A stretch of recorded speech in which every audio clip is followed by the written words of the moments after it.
In this guide, I will be showing you guys how to fix Canva photos showing red instead of images.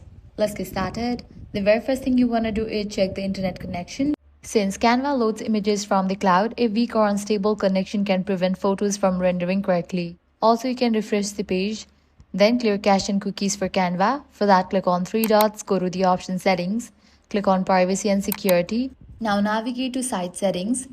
Here, click on the option View permission and data stored into site. Here, search for Canva. Once it appears, click on the trash icon for it and confirm it. With these, your problem might be fixed. Likewise, head over to the section Extensions. Ad blockers, privacy extensions, VPN add-ons, and script blockers can sometimes interfere with Canva's image delivery network, so you'll need to disable it. Next up, check for browser update.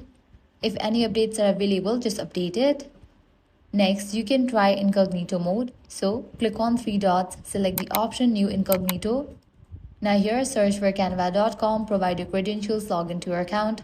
Now the images might work over here. If you are using Canva app, make sure you are using the latest version of the app.